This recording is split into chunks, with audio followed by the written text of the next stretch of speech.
He overheard a hotel maid speaking Dutch, and instead of brushing it off, he asked something that shifted both their futures. Denise Tolan wasn't expected anywhere near the executive level that evening. It wasn't her standard shift.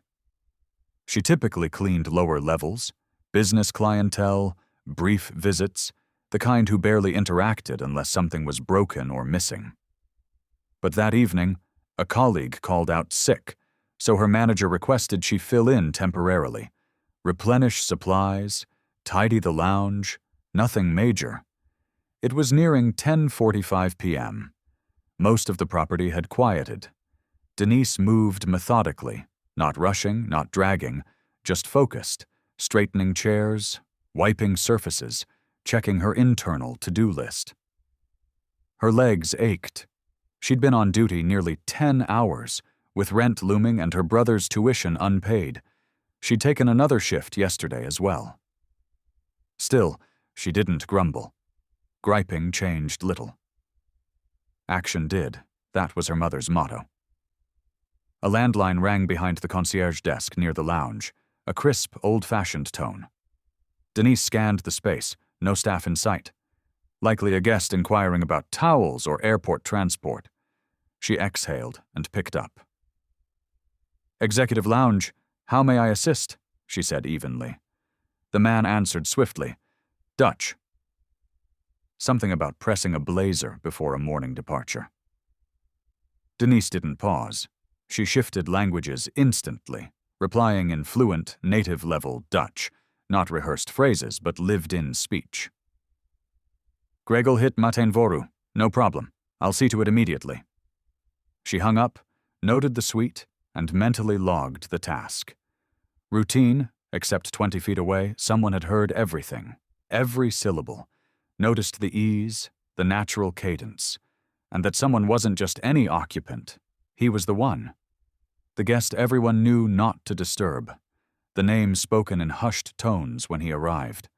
Michael Brandt, tech mogul, West Coast financier, mysterious, understated, worth countless millions. Nobody discussed him much, only that he tipped generously, hated attention, and always traveled with his own pillows. Michael had been seated in a tall chair near the fire, browsing notes on a tablet, when he heard her. He looked up, not because he identified the dialect, but because he recognized the fluency. This wasn't learned, it was lived. After a pause, he stood and approached slowly. Denise turned as he neared. She knew who he was. Everyone did. She braced. Maybe answering the phone had broken protocol. Maybe he'd complain. But his voice was even. "Excuse me, that language, was it Dutch?" Denise blinked, then nodded. "Yes." "You speak it fluently?" "I do." He studied her slightly longer than expected. Not invasive, just surprised. And curious. "Where'd you learn to speak it so well?" he asked gently. She hesitated. No one had asked that at work. Usually people just reacted, then moved on. But he wanted the answer. And something in his tone said he'd wait. As she opened her mouth, something heavy surfaced, not from him, but within her. A drawer she hadn't opened in years. Denise looked at her hands, still damp from cleaning. She wasn't ashamed, just vulnerable. "My mother was Dutch," she finally said. "Born in Rotterdam. My dad's from Suriname. I grew up bilingual." Michael nodded. "Brooklyn?" She tilted her head. "How'd you guess?" "I didn't, just felt right." They both chuckled. Brief, awkward, but it broke the tension. Denise shifted her stance. She wore standard uniform, dark pants, soft black shoes, crooked name tag on her chest. Someone meant to go unnoticed. Yet here she stood, face to face with someone Forbes once dubbed the ghost of Silicon Valley. Michael didn't rush. He chose words carefully. He didn't look like wealth either. Jeans, sweatshirt, simple glasses. You'd never suspect his net worth. "Did you ever live there?" he asked. "Amsterdam. For about a year as a kid. Mom missed home, but Dad's job brought us back. What did they do? She glanced up, an easy question, but heavy. Mom taught kindergarten. Dad was a mechanic, until he got hurt. Then everything unraveled. Michael didn't wince or pity her. He simply listened. I studied languages in college, thought I'd teach, did a little, mostly subbing. But then money got tight. Mom fell ill. I left teaching. He didn't interrupt. After she passed, I started here. The pay's decent. Insurance kicks in early. My brother's in school down in Tampa. I promised to cover the first 2 years, so here I am. She gave a faint shrug, like she'd said this before, compressed her life into sound bites. Michael leaned on the counter. How many languages do you speak? 4. Dutch, English, Spanish, and Seranan Tongo. Last one's more local, but it counts. It absolutely does. They stood quietly.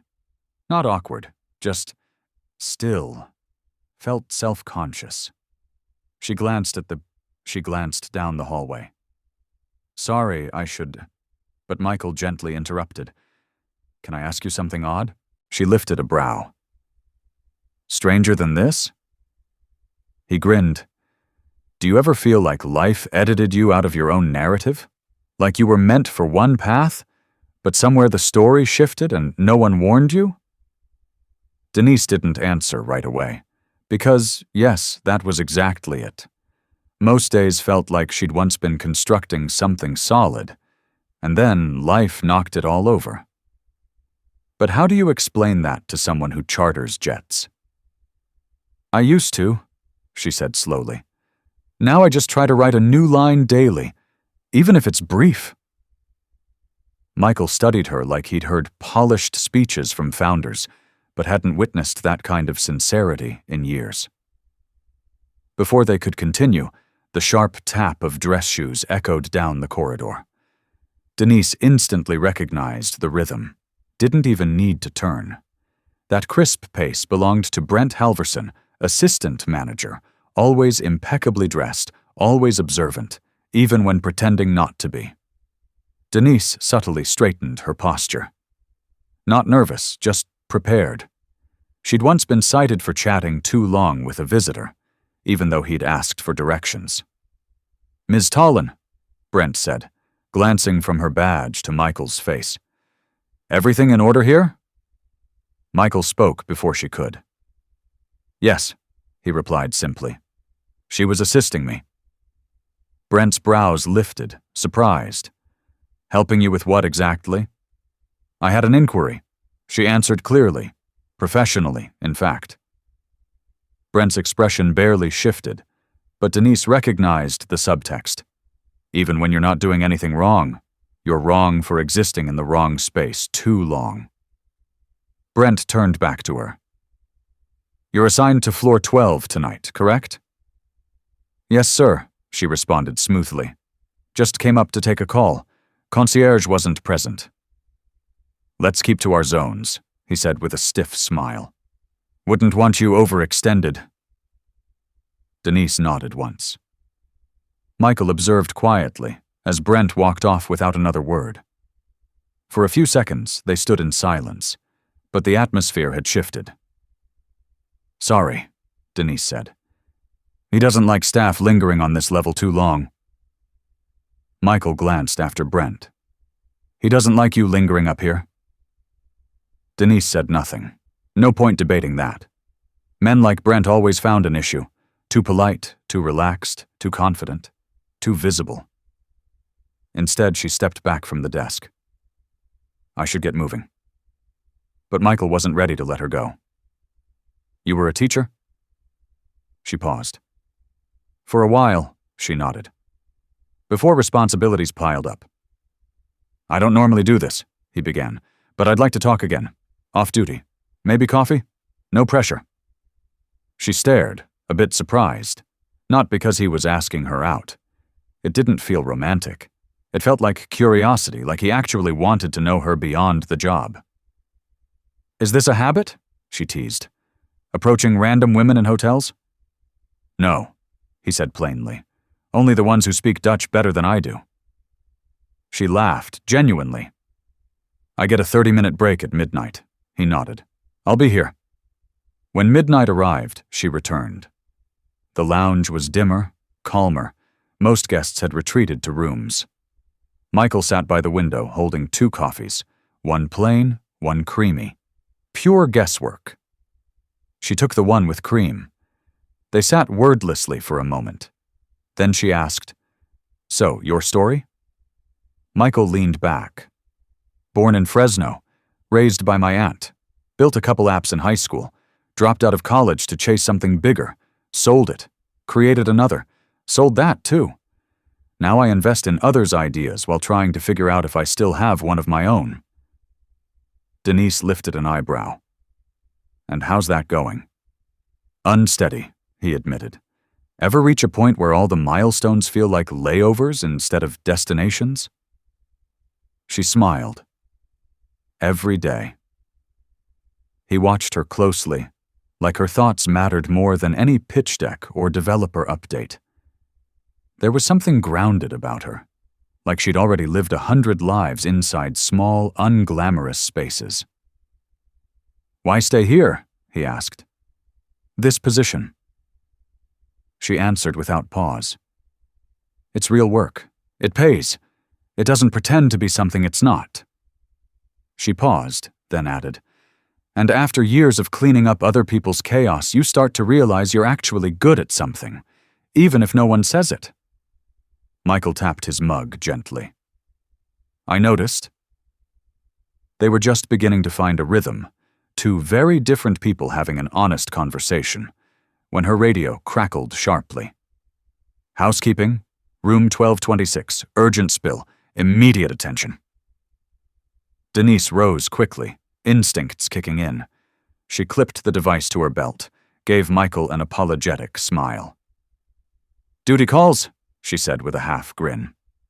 He stood up, slowly, unsure if he should follow. Or should I just leave? Will you come back? He asked.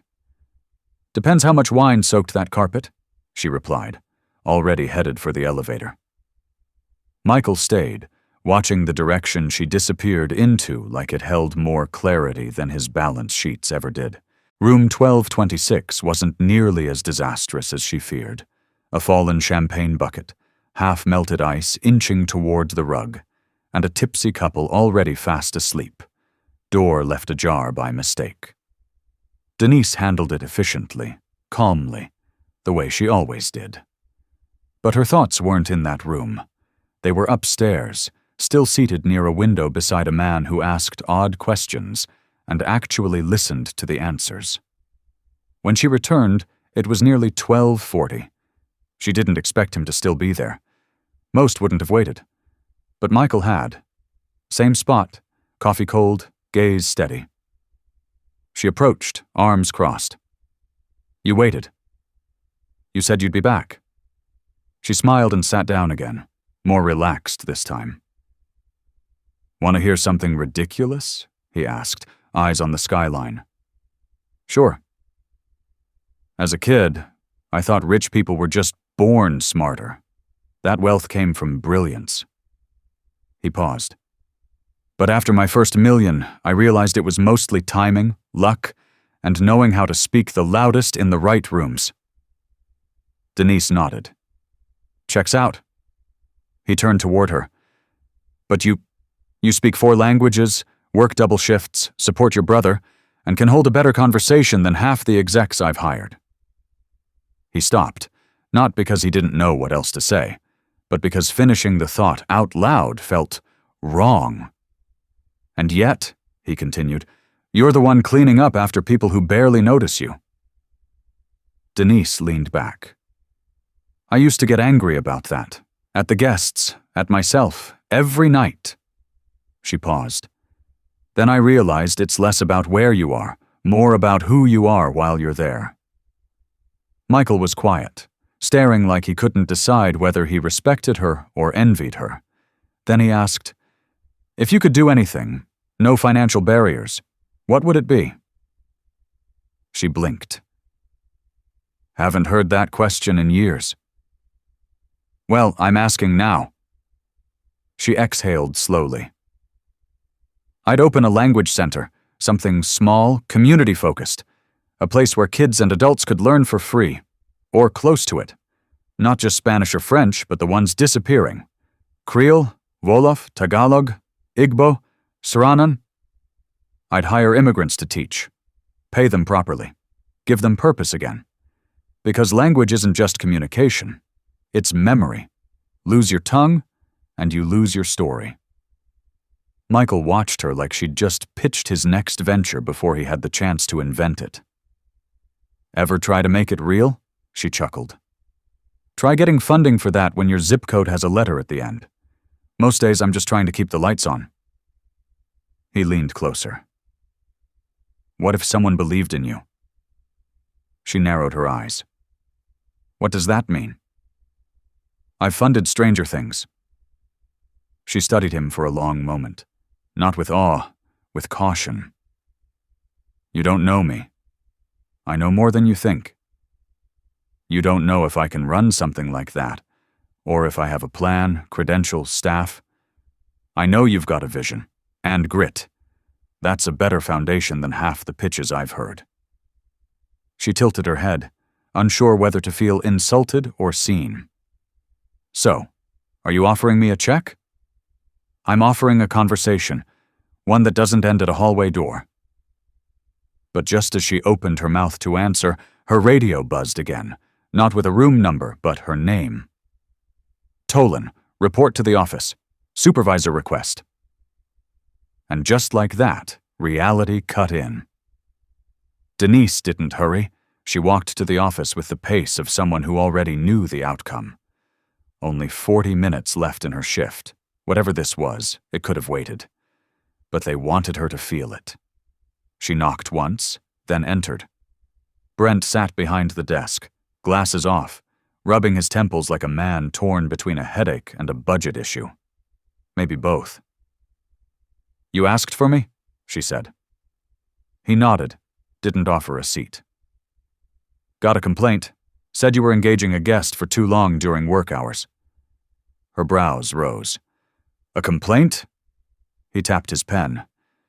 Can't say who, but I have to remind you, staff interactions should be short and professional. You've been spoken to about this before. He asked me a question. I'm not saying you were rude, but perception matters. She nearly laughed. Perception. That word always surfaced when someone wanted to dress down your presence without naming the real issue. Brent leaned forward, softening his tone. Or trying to. You do your job well, always have, but let's avoid unnecessary attention, especially from guests like him. There it was. Guests like him, she echoed flatly. Not a question. Denise didn't respond right away. She kept her voice steady. If this is about donors or ratings, you should know. He was respectful. He just asked about my background, that's all. Brent sat up straighter, folded his hands. I'm not writing you up, but I am flagging it. One more instance like this, and we'll need to reevaluate your position. She didn't thank him, didn't apologize. She walked out. In the hallway, she paused near the supply closet, leaning against the cool wall. She wasn't tired, just tight, like her body was holding more weight than it should. She considered going back upstairs, explaining everything to Michael. But what would that change? He'd return to California in 2 days. She'd still be here, still folding sheets and delivering towels for people who never bothered to learn her name. She clocked out in silence. Upstairs, Michael waited 10 more minutes before accepting she wasn't coming back. He thought about searching for her, but something told him not to.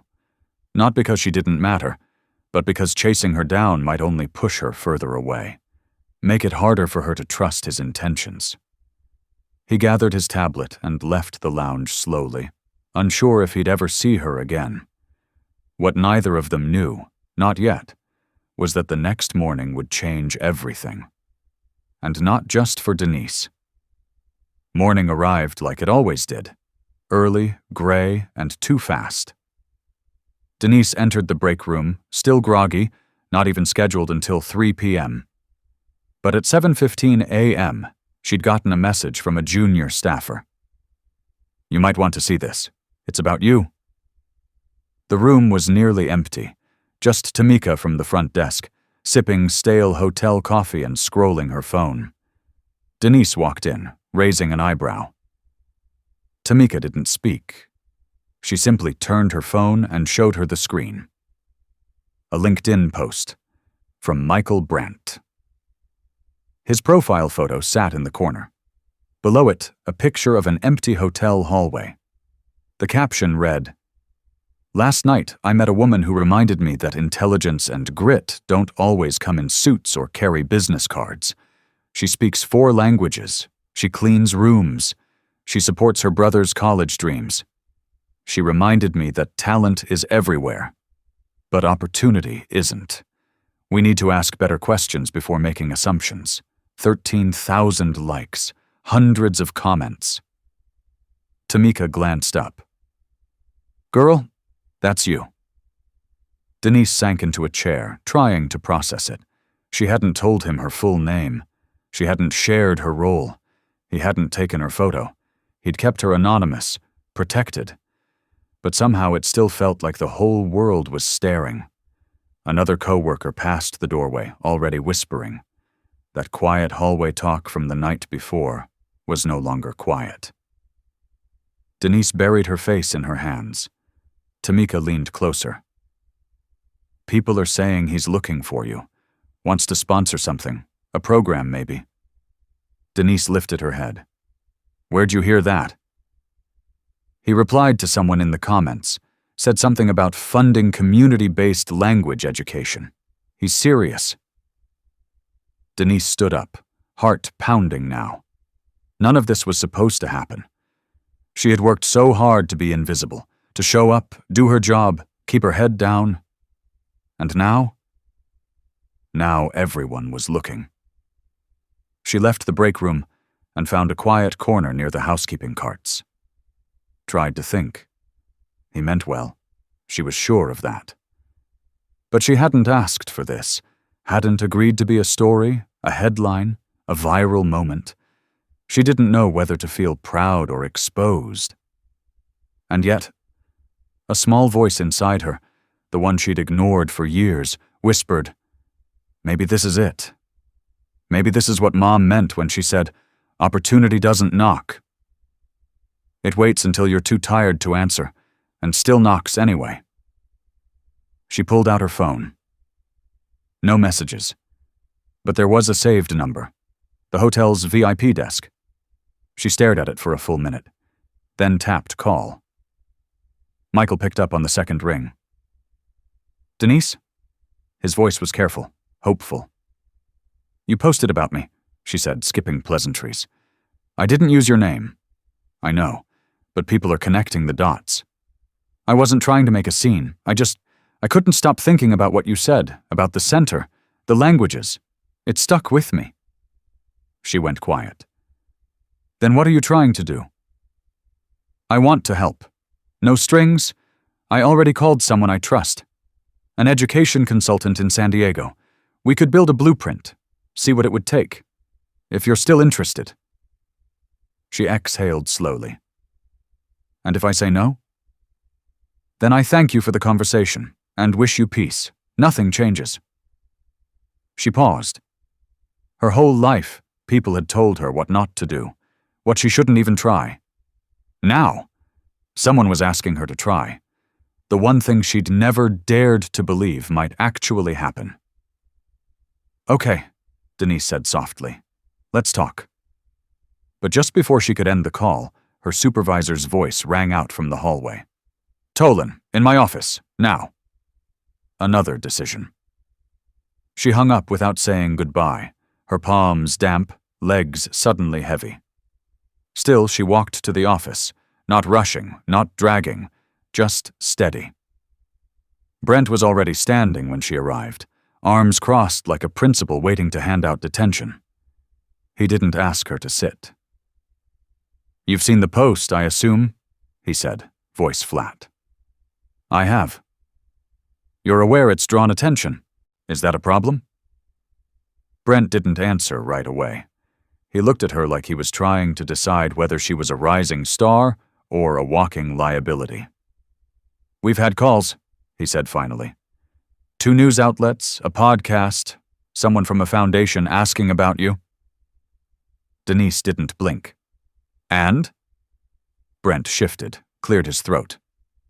That level of attention makes the hotel uneasy. This place values privacy, discretion, quiet professionalism. She folded her arms. So what are you saying? He sat now, eyes averted. I'm saying, if you'd like to explore opportunities beyond these walls, we'll support that transition, gracefully, respectfully. She almost laughed.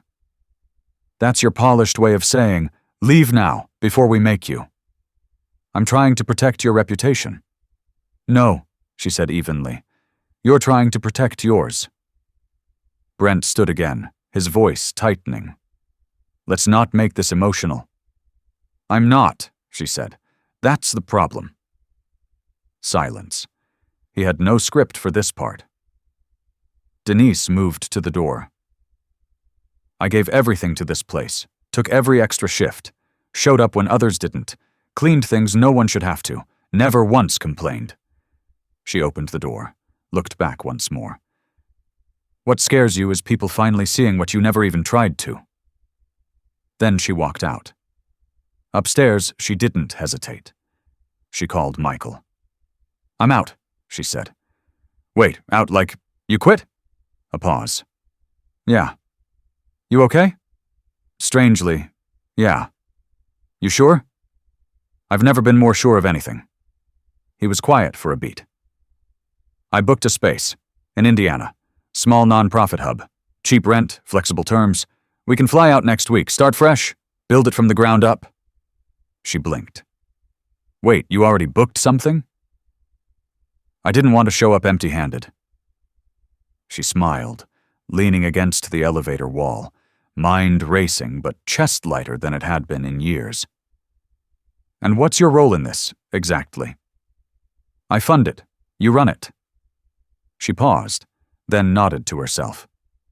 Okay, let's try. The center opened 4 months later. A modest building, 2 rooms, one for lessons, one for planning, folding chairs, donated supplies, whiteboards, a chalk mural on the wall drawn by a neighborhood kid. Words build worlds. The first class had 6 students, 2 kids, 3 teens, 1 grandmother. Denise taught Shannon. That first week, they covered Spanish, then Dutch the next. Michael attended most of the classes, quietly jotting down notes or simply watching Denise work. He never sought credit, never stood at the front. He built the platform, stayed behind the scenes. Word spread fast, and within 8 weeks, a waiting list formed. Volunteers showed up, immigrants, teachers, former refugees. They brought their languages, their stories, their laughter. And Denise? She never wore a name tag again. She wore what felt right, taught what mattered, and built something that had never existed before. Something that started in a hallway, something no one saw coming. But she never forgot that night. Never forgot how a single question, "Where did you learn to speak Dutch like that?" opened a door she didn't even know was still there. Months later, Denise stood at the back of the classroom, arms crossed, watching a 10-year-old boy help his grandmother sound out a phrase in Haitian Creole. The room hummed with quiet voices, scribbling notes, determined focus. Denise didn't intervene. She just watched. This was it. Not a fantasy, not a headline, just real work, in a real space, with real people. Michael walked in halfway through, carrying 2 coffees. He handed her one without a word. She nodded in thanks. They stood side by side, watching the room. Not bad for a hotel maid, she smirked. Not bad for a ghost from Silicon Valley, Michael chuckled. They shared a quiet laugh. No applause, no fanfare. Just something simple and solid. "You ever regret it?" he asked as he walked away. Denise glanced around at the chalkboard full of notes, the mismatched chairs, the tired but hopeful smiles. She shook her head. "No," she said. "Not even for a second." Michael nodded thoughtfully. Then, almost under her breath, she added, "You know, the hallway wasn't even the strange part." He turned back, curious. "What was?" "That someone actually stopped and listened." Michael didn't need to respond. They both understood. It was rare. People pass each other every day, on sidewalks, in elevators, behind counters, and most never speak, never even look. But sometimes, if you pay attention, someone says something that pulls you out of autopilot. That night, a simple question opened a door. And on the other side? A purpose, a second chance, a whole new story.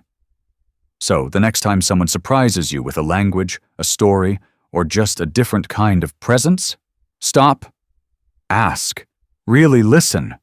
You might be standing in someone else's hallway moment, and you might be the one who changes everything.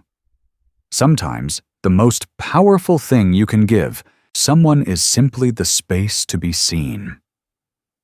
If this story moved you, even a little, don't scroll past. Share it. Comment. Ask someone their story today. You never know what door it might open.